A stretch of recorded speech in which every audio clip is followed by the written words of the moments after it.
I cannot imagine saying everything that I want to say about this in under 4 hours, and they've limited me painfully to 30 minutes and have promised to be really strict about that. So before they drag me off kicking, I'm going to probably go through this very quickly. And I do absolutely think that there's so much to talk about that hopefully one-on-one or group conversations are going to be the best way to really talk about the details of this. The other thing that I'll point out is I am a zealot. The little conversation that we had in the bar the other night came specifically from the first time I talked with Steve Budsberg, who used that term to describe me, and I was trying to get some folks to help me decide whether I should be offended or complimented by that. I like to think that I'm not dogmatic and closed-minded, but I'm absolutely enthused and passionate, and I do occasionally say that there are right and wrong answers to things, which is threatening sometimes. So this is moving forward. The main message I want you to get, I'm going to go through an example of kind of how I use this process in practice, but the main message I want you to get from this is it can be done by ordinary, normal practitioners in everyday practice. That's who I am. I don't have any special academic qualifications. I'm not a practice owner. I'm an associate. I work, people ask me, what's your institutional affiliation? And I say, I don't have an affiliation, I have a job. I show up and I do my work. But I stumbled across this 5 or 6 years ago as a way of doing my job better and more easily, and it's been transformative for me, and I think it can be for everyone else. I think you will meet resistance, you will meet challenges. There are limitations in the tools and the resources that we have, and there are limitations in the culture of veterinary medicine, and I suffered a great deal of teasing and fear and criticism from my colleagues when I started, and I take a great deal of pleasure in the fact that they now come to me and say, so what do you think about this new drug? Not because I'm going to give them the right answer, but because they know that I put the time and energy into going through a process that gets reliable information on which we can try to make decisions. And that's what this is all about. There are very seldom going to be clear, definitive right and wrong answers in our profession because of the nature of the evidence base and the complexity of what we do. But there are ways to approach dealing with the information we do have that get you better patient care, which is what we're really all interested in. And also better client communication. I'll talk a little bit about how you manage what people want from you and how you can use the evidence base and your familiarity with it to make your communication with your clients more effective so that they will do the things that are in the best interest of both the medical needs of their pet, but also their values and their circumstances. And as Martin mentioned, it's very helpful in making decisions about what products you want to carry, what things you want to sell. I am the bane of the drug reps who come to our practice because I know the games that they play, and I enjoy talking to them about the evidence that they present, but they have to understand now that they have to do a better job. They have to work harder to convince me that something is worthwhile. And that's why now my boss, who makes all the actual decisions, always wants me to tell him what he should think about the new products that they're trying to get him to sell, right? Because he is not yet on board with doing this work himself, but he appreciates that it's valuable to the practice economically. And I think what's often overlooked is that evidence-based medicine provides us with better tools for managing the, as people have pointed out, tremendous burgeoning amount of information that we have to work with so that it is less time-consuming and less stressful for us. There's a sense, I think, among practitioners that doing this is more work and we don't have enough time to do the work we have. If it's implemented properly and if we get our friends in academia and industry to help develop the tools that we need, it becomes more efficient and less stressful than what we're already doing. One of the technicians who's the head of the ICU at my practice, Kenyagi, is going to give a talk later on our implementation of the Recover CPR guidelines. And one of the great things that you will take away from that is that by carefully implementing these guidelines, training our doctors, training our nurses, we have dramatically reduced the time, the effort, and the cost that we put into this particular procedure. Even if we're not necessarily sending all of our arrests home, we've made our lives easier. Evidence-based medicine is as much about that as it is about getting the right answer to fixing your patient's medical problems. And I think there is an ethical dimension. I will say that I think our patients, our clients deserve informed consent. They deserve open, honest, clear information about what we know and what we don't know. And if we're not familiar with the evidence and its value and its limitations, we can't give them the information they need to make truly informed decisions. And I think that's part of our responsibility. And of course, our patients deserve the best care. And the more familiar we are with the evidence, the better care we're going to provide. Okay.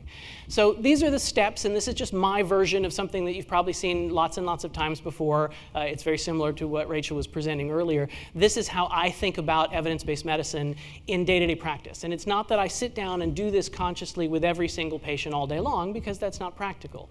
But I do this consistently and regularly, and I build over time a foundation of knowledge and opinion that I can apply to my patients' needs, that I can trust, that I have some faith in.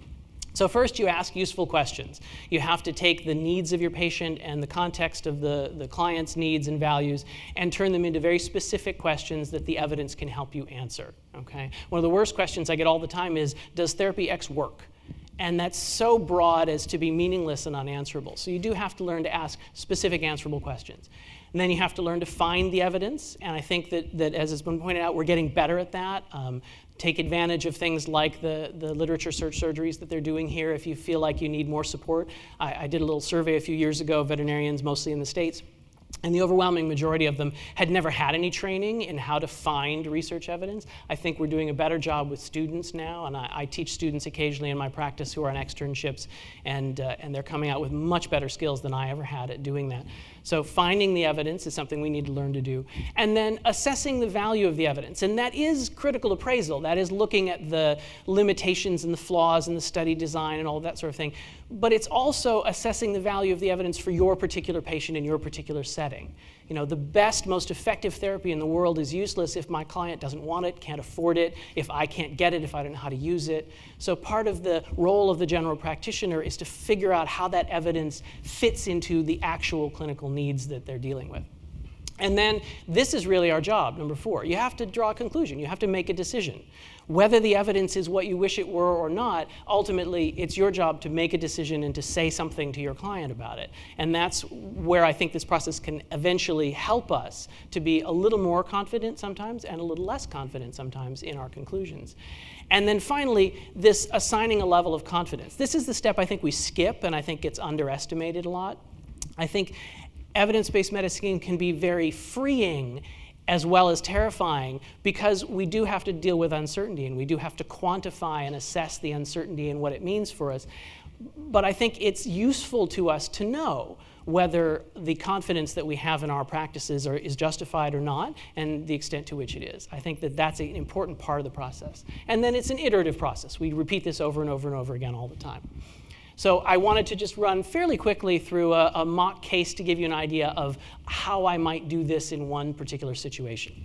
So Tallulah is a 13-year-old spayed female Labrador, and she comes to you because for years and years and years she's been getting weaker and more wobbly in her back end. And the owner says, look, I take glucosamine for my arthritis. Somebody said I should give it to my dog. What do you think? Right? That's a very common, I answer this question 3 or 4 times a week at least. So it's a very, very common situation. Okay? And the traditional response has been, well, I tried it, seemed like it worked for me, or I tried it, didn't seem like it worked for me. You know, opinion-based medicine. And I think we all accept now, especially people in this room, that that's not enough. We need to do more. So you may have seen the PICO scheme. This is just one of many possible ways of learning to generate a useful question. You have to understand who your patient is, and that includes their medical condition, their needs, and also all of those client considerations. And what is their problem? Okay, and then you have to see what are the options that I am interested in investigating for doing something. What specific intervention am I talking about here? And what are the alternatives? What's the comparator? What could I do instead of this particular option? Because you have a lot of choices. And then finally, outcome, what's your goal? What is it you want in this situation? What are you trying to achieve? So for Tallulah, as I said, she's an older Labrador. She's basically healthy. She's a little chubby, because they're all a little chubby. One of my colleagues has a lab of the day desk calendar, and they sort of, all the models in that calendar have the opposite problem of human models. Instead of being too skinny, they're all horribly obese, and we think that's normal for Labradors. So I see all of these chunky labs. And you've decided after an appropriate history and physical exam and whatever workup you think is reasonable, which you're already doing, we haven't added anything here, we've just sort of made it a little more explicit or thoughtful, that the problem is she has bilateral osteoarthritis in her hips. Okay, that's her main problem. So now you know who the patient is and the problem that they have, right? Again, most of this you're already doing. We're just fitting it into this system. So what are the intervention choices, right? Someone says, well, what about glucosamine? Well, you have to think before you look at the evidence, what do they really mean by that? Do they mean oral glucosamine, injectable glucosamine? Is it glucosamine by itself? Is it mixed with one of the 500 things that it comes mixed with sometimes? How do you want to give it? Can you give a pill? I mean, a Labrador will swallow anything, but if I've got a cat, that's not, some of these tablets are enormous, and that's not so happy. Which product do you want to carry or sell if you want to? Because the reps will each tell you that theirs is better than everybody else's, right? So you have to think about what specifically am I trying to get the answer to here? And then what are the options? And I always put up at the top, doing nothing. And I don't really mean doing nothing. What I mean is not necessarily selling the client a product or a service, okay? I think that we are better off as a profession, and our clients and patients are better off if we see our role as helping the client to make decisions about the best care for their pet. And oftentimes the best care is not a product or service that I have available to sell, it's information. It's my understanding of the evidence and my experience and expertise, which I help guide them through things that they know less about, presumably, than I do, because that's why they're paying me. And I think that we undervalue the role of that. I have plenty of clients, and it's taken me, time to get there. I have plenty of clients who come into my office and who don't leave having bought anything or having had anything injected into them, but they leave feeling as if I have done my job. I have explained, either reassured them about their pet sticky eyes, or I have explained to them why what they're doing is adequate, or why there's something they can do that doesn't cost them anything. Right? So always remember that you don't have to provide a product or a service in any sense other than to use your knowledge and your skills to help your client make decisions. And then there are lots of other things you can do in Tallulah's particular case. Obviously we should always be talking about weight loss. There are all of these other choices, different therapies, different medications. So when you're asking what about glucosamine, you have to be asking, well, compared to what? Because that makes a difference. And then finally, what's your outcome? Is this a hunting dog? Does she have to sit still for 4 hours and then dive into an icy lake after a duck? I mean, that's a very different need than, does she just have to get up and go out and go to the bathroom and hang out with her family? You have to think explicitly about what's my goal here, because that will affect the degree to which you evaluate the effectiveness of your therapy, right? Pain, lameness, those are the kind of things that owners are mostly concerned about most of the time. But you're going to think differently about what you do based on what your goal is. So for Tallulah, we've decided who she is and what her problem is. We've decided we're talking about an oral glucosamine supplement that they can give at home. We're talking about either not giving her anything, or we're not going to replace her hip. We don't think she needs that, right? So not giving her anything at all except a little weight loss, or maybe it's bad enough that she needs an NSAID. That's a common alternative. And the owner's mostly concerned about whether she hurts and whether she can walk comfortably. That's what they're going to care about. Now, you're going to see a lot of evidence pyramids. You've probably already seen a lot of them. This is my version of what I think our current evidence pyramid for most of us is, okay? And at the top is what you already think. If somebody asks you, everybody in this room has an opinion on whether glucosamine is useful in general or for this particular patient. I'll bet you there's nobody in clinical practice here with dogs who doesn't already have an opinion about that. The problem is we often have no idea where that opinion came from. At some point in my past, I decided it was or was not useful, and I don't know why anymore. And maybe it was a great, thorough evidence-based process. Probably not. Probably I tried it and it seemed like it worked or didn't work for a particular client, or I heard some luminary at a conference say, oh, this is the greatest thing, or no, this is terrible. And that's my opinion, and now that's what I do in practice. Right? I think, recognize the most reliable, right? And then the step down from that is, what do the smarter people think? What do the people with the extra letters behind their name think? Because we rely on them to tell us what to do often. And as Martin said, I think evidence-based medicine may liberate us from that. But the problem is that even though they may be smarter than us, and sometimes they may be more inclined to follow an evidence-based path, a lot of times they're not. A lot of times their opinion came the same way your opinion did, through some random source that they can't really track or think about explicitly. So you can't always just automatically rely on expert opinion, because it may not be any better than yours. And then what I call the synthetic literature, which is just my way of lumping together all the things where other people have done the work for you, where other people have asked the question and defined it, have talked about, you know, the population and the comparator, and looked at the weakness in the evidence and summed it all together. Systematic reviews, good evidence-based guidelines, and I say that very, very specifically. You're going to hear some wonderful discussion of clinical practice guidelines. Recover is my favorite example. The dermatologists have done some fantastic work on guidelines. There are also some lousy, totally useless clinical practice guidelines out there. And I won't name any names, but there are guidelines that are developed by 6 or 8 people sitting in a room and arguing with each other, and then they write down what their opinion is. That's not evidence-based medicine, and you have to be wary of that. Okay, and critically appraised topics, which we'll talk a little bit about in a minute. And then at the bottom for most of us is the primary literature. I mean, all the surveys I've seen, and certainly my own experience suggests, we don't spend a lot of time looking for clinical trials and looking for all of these different studies and reviewing their design. And realistically, I don't think we should. I don't think we have the time for that most of the time. And I think, unfortunately, few of us today have the expertise. Hopefully the next generation will have more of that. So here's what I think your evidence pyramid should look like. I think this is a better way for an ordinary person in practice to approach this. I think you should start with that synthetic literature. Now, we're going to talk a lot about the limitations and the weaknesses and why, you know, that's not gospel, nothing ever is.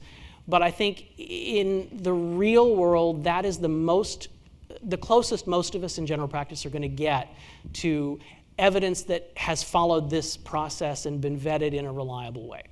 And I think if we can encourage our friends in academia to improve the quality of these products and to make more of these products for us, we're likely to be making decisions that are at least based on some sort of explicit understanding of the evidence and what its limitations are. I would love it if we spent more time looking at the actual primary literature, and I do spend a lot of time, and we'll talk a little bit about how to do that, but I do think that there are cases where you go to the systematic review and you find, you know, 1 or 2 studies, and so you really got to go and look at those studies, because you know, there's not enough out there to know whether those are reliable just by reading the synthesis of it. And then, you know, I don't disdain the idea that other people know things that I don't know, and hopefully, again, people with special qualifications maybe are thinking about this a little more systematically than I am. So expert opinion still has its role to play. And hopefully when you get to the end of all of this, you still have an opinion, but it's an opinion that you can explain where it came from to some extent. Or at least you know that routinely you generate your opinions in a way that is perhaps more reliable, even if you don't remember where the particular one came from. So systematic reviews. I think this is a place for a lot of ordinary practitioners to start, and how do you find them? I'm a huge fan of the Evidence-Based Veterinary Medicine Center at Nottingham. I think they are producing exactly the kinds of things that we in general practice need, and the first thing there is their new database of systematic reviews. That you can go and find all the systematic reviews published in veterinary medicine right there, and find out if there's one that answers your question. We'll talk in a minute about whether you can get it and read it, but at least you know it exists, right? So that's step one. Failing that, there are lots of other places you can go, and here I will start, and I would do this 10 times if I had the time, giving my plug for the RCVS library, because I'm incredibly jealous that you guys have that as a really inexpensive resource for getting access to the literature. Literature access is a huge problem where I am in the States. It's very spotty. It depends on where you live and who regulates your state and lots of things. And if I had that, I'd be on that in a second. That's a wonderful resource. So talk to those people and take advantage of that. And then there are all of the databases, you know, your local, your alumni institutions, other things. And, you know, Google if you're desperate. Now, how do you get them? Sadly, Google jumps right to the top for me on this part. First of all, because not being in academia, there are a lot of things I don't have access to directly. And you would be surprised how often a $35 journal article, somebody has posted a PDF of that for free somewhere on the internet. And you know, maybe they'll come and arrest me for saying that, but I do that all the time. If somebody has put that up there, I'm going to bloody well download it and read it because I need that information. Hopefully that won't need to be the future of evidence in veterinary medicine, but that's where we are now. And then you cobble together your own memberships and associations and your own personal subscriptions and things. Sometimes the veterinary college that you went to will have ways for alumni or local practitioners to get access. As I mentioned, the RCVS library, there are a couple of other services where you can get some of that. And sometimes you can go directly to the journal, but they often will charge you an unreasonable amount of money for access to an article. There is this directory of open access journals, which will let you know which ones are open access. And I think that hopefully is improving over time. And your colleagues, and be nice to the academics in the room, because they can help you. I'm doing a talk tomorrow on a systematic review that I'm conducting, and I needed 300 journal articles. And so I got about 25% of those from my personal subscriptions and association memberships and things like that. Because I was doing it as a master's project, I was at a public health school, so I could get about 30% of the articles through them, but it's a human program, so they don't have access to a lot of the journals that we're using. And then there were a handful of other things. Almost 40% of the articles that I needed for that review, I had to cheat and get someone to let me piggyback on their academic access to the literature, you know, and that's unfortunate. There's still a huge problem for those of us in private practice who want to get access to these things. So that's a challenge to all of you in the room. So great, I went to the systematic reviews for Tallulah's problem. What about glucosamine? Look at this, there are 3 systematic reviews talking about this topic. That never happens in veterinary medicine. It's why it's such a great example. The most recent of them found 2 studies, one of which said yes and one of which said no. And as usual said, the evidence isn't very good. Okay. Couple of earlier systematic reviews found much the same thing. The first one, they only had 1 study because the second one hadn't been published yet. So here's what the highest level of evidence we currently have is. It's not very good. There are only a couple of studies, and maybe it works, maybe it doesn't. Okay. The other thing that I find useful and which I think will probably be more accessible and faster to produce than systematic reviews will be these critically appraised topics. And again, thank you, Nottingham, for best bets for vets. That's where I would like to see a lot of energy go, because I think these are going to answer more specific, narrower questions more quickly and efficiently and cheaply for us. Okay. Banfield also does have a wonderful set of resources that are freely available on the website that they've done for their internal use. And then there are some of these things published in the journals. I'm working with the Equine Veterinary Education Journal right now, trying to build a cat database based on some of the abstracts that they've used at their conferences. So there are projects like that. So we go to Best Bets, and hey, look at that. There's one looking at pretty much what you're interested in, right? The nutraceuticals or glucosamine compared to a popular NSAID for osteoarthritis. And they say much the same thing. Their evidence is not great. There's not a whole lot of it out there, and it's hard to make a definitive conclusion. Okay. And Banfield has a wonderful review of glucosamine and some other things for arthritis. And there's some evidence that it may be helpful, but the evidence is we're getting the theme here, right? You're going to run into this a lot when you start trying to apply this. You're going to run into, well, there's not much evidence, and we're not entirely sure what it all means. So I'm getting you accustomed to that. This is one I like because the author is very handsome and articulate. This is when I first did this on my own. I said, okay, well, now I've done all this work. Shouldn't I share it with other people, right? So at the time, the Evidence-Based Veterinary Medicine Association was sponsoring a series in the AVMA journal, and so I submitted it, and hey, they published it even though I don't have any academic qualifications, right?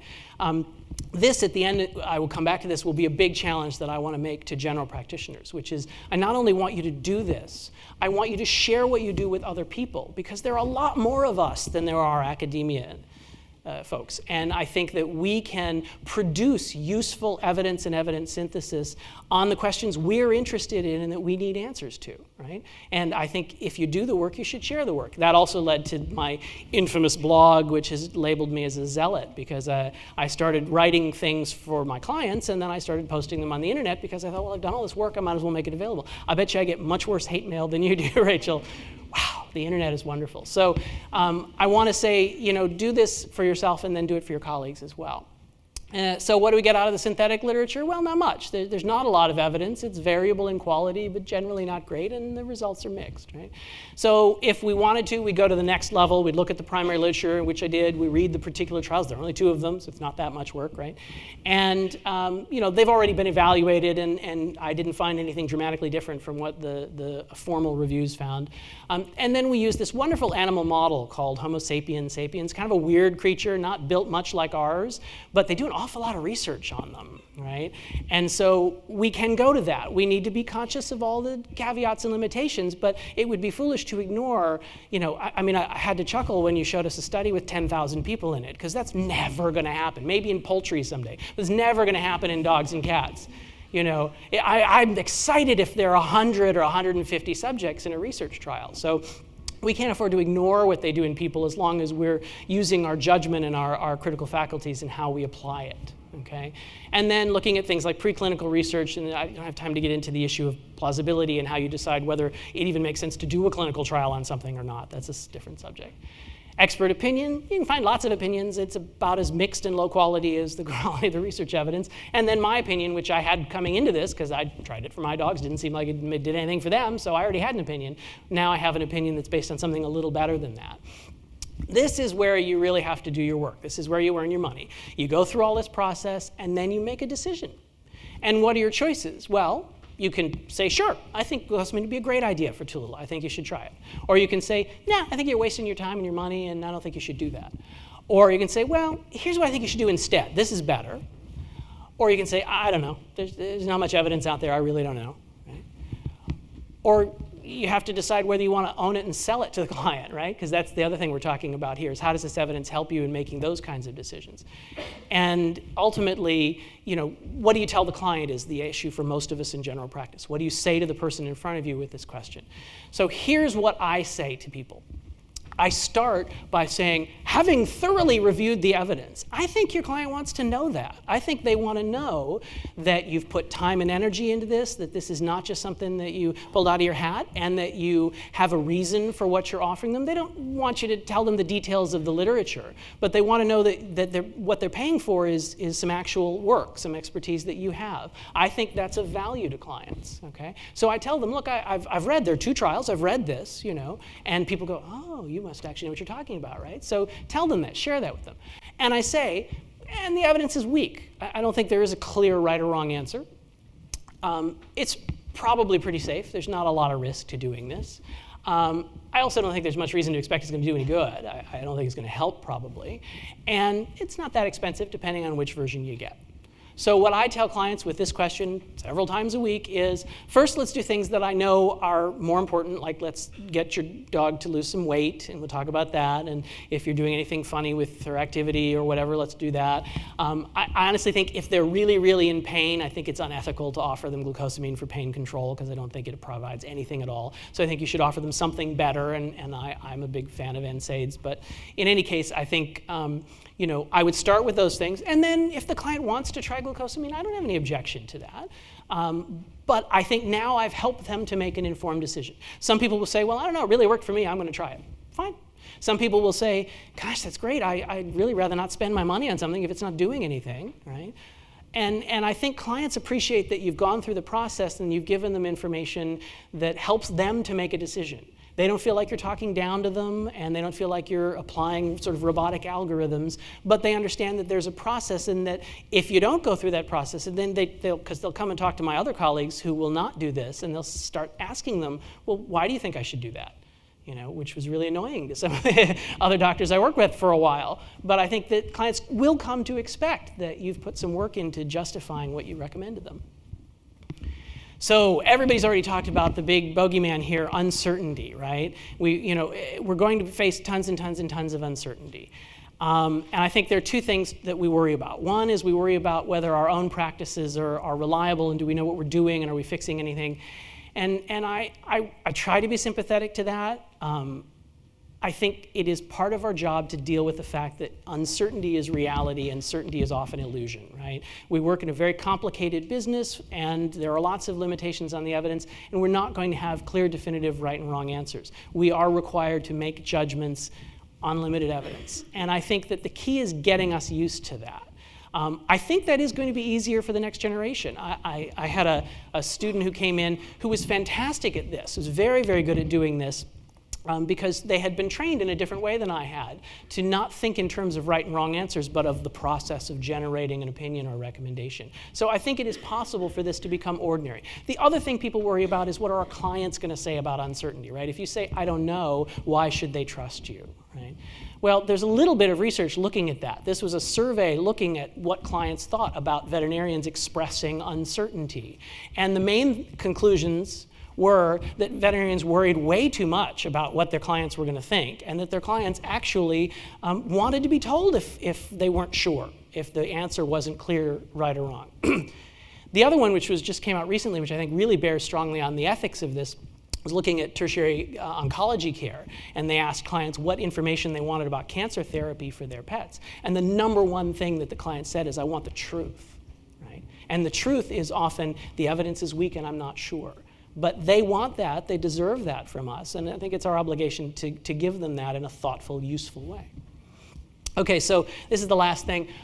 What is our role as general practitioners? I think it is to be informed about the evidence, to make recommendations and decisions based on something other than just our opinion or somebody else's opinion, and to think critically about the evidence and the uncertainty and what it means and how it applies, right? And to be clear and explicit with our clients and with our colleagues about what we know and what we don't know. And then to share. This is what I think is really the challenge now. The first step is getting us to do this and getting accustomed to it. The second is to share it. If everyone in this room wrote 1 or 2 cats in the next year, think about what an enormous resource that would suddenly be, and how much less work that would be for each individual one of us, right? I think that you should value and share what you learn. And then tell people in academia what questions you want answered. I'm really excited that Rachel's talking about getting practitioners to help guide the research. What questions do you need answered? You know, and how can you best use the information that's out there for what you're doing? And then also talk to industry. This is a big one, because the reality is industry funds a lot of what we do. One of the biggest frustrations I have is we have this incredibly expensive, complicated electronic medical records system, which is fantastic for scheduling appointments and keeping track of our invoices, and is thoroughly useless for doing retrospectives or for tracking outcomes and clinical audit or any of the other evidence-based things we'd like to do. And it's very hard to find things like that, because I'm not sure that industry realizes that we'll pay for it, that we value it, and that it is a market for them.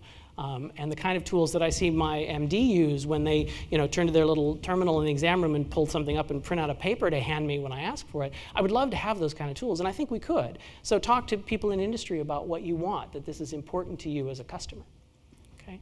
So now I will put on my, my expert hat. And I think we're going to take some questions and hopefully have the two of us up here so that you can have questions for both of us.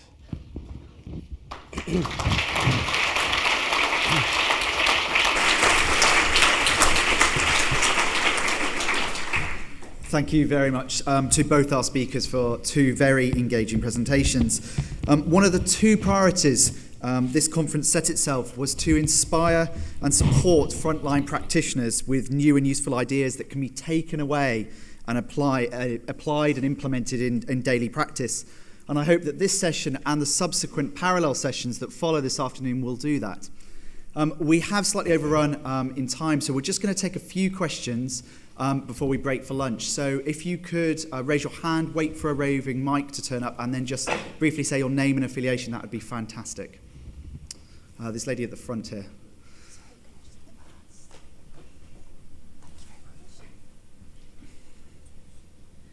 Hi, Michelle Dawson from Vets Now, and thank you to both of you for some really inspiring talks.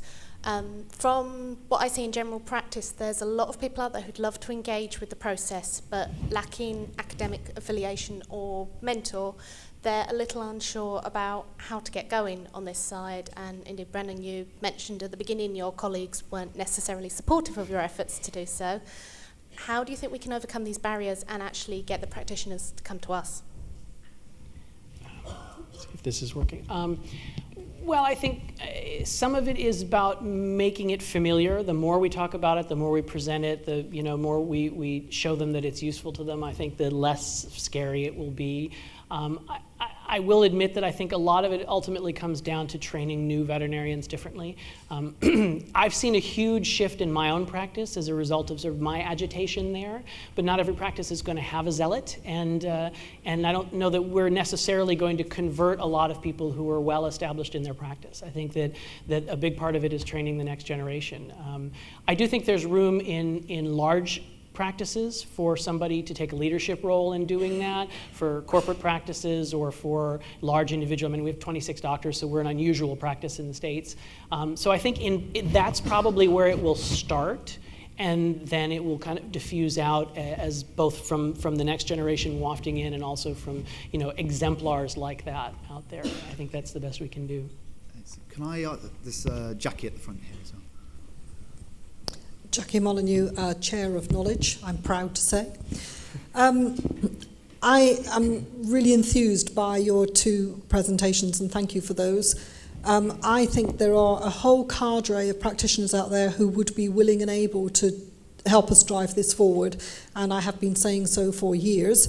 But I do think they lack the tools, and I think that's where RCVS Knowledge comes in, and that's what we hopefully are planning to do, is that we will help the practitioners to develop those tools in knowing how to search databases and how to write critically appraised topic papers, etc., etc. So I'm very enthused by it all, and I too am the bane of the reps' lives when they come into my practice, and my staff just laugh when they say things because they know fine well that I'm going to ask them for the evidence of it, and quite often you're quite right, they haven't got the evidence. So thank you very much for that. That's good. And can we have this lady at the back here? Yeah, of course you I don't know how to turn this on. Is that on? Oh, yeah. Just on reps, I quite enjoyed sport with reps for a while. And I found it just didn't really get me anywhere, and I just stopped talking to them.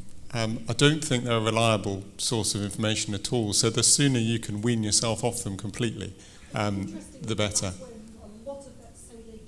Yeah, and that's what I think a lot of doctors would have said 10, 15 years ago, and it will be a gradual osmosis. But, maybe in this room you can sort of pioneer, the thought of stopping it. It's very interesting in medicine. In Australia recently, there's a campaign for doctors to stop seeing reps. And they're clearly years behind where medicine is in this country in that regard, because, the drug companies were saying, you could get sued for not getting the reliable information we give you. It's just nonsense.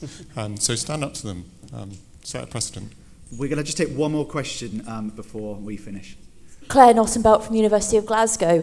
My question actually relates to the problems we have with getting clinically relevant information, which I think Martin touched on, particularly in terms of the analysis and the publication of things that aren't strictly relevant to the patient. And I think as an academic, one of the frustrations for me is that it's very hard to get a paper published unless it's really tight. And actually, some of the problems come from that because we're losing the cases that perhaps don't meet the exact criteria of a trial. They may be having a chemo protocol that's being amended by the patient, but we need to find a way of getting that information published and out. And I just wondered what both of your thoughts were really on that kind of aspect. How do we change the scientific community really to understand the importance of what's actually happening in real life, not what happens on a very designated strict trial?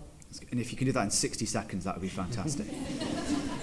I think it's really, really difficult, and the pharmaceutical industry won't help you because they'll want simpler things than that. So I think you've just got to have a really robust professional body that says this is the standard of the evidence that we want.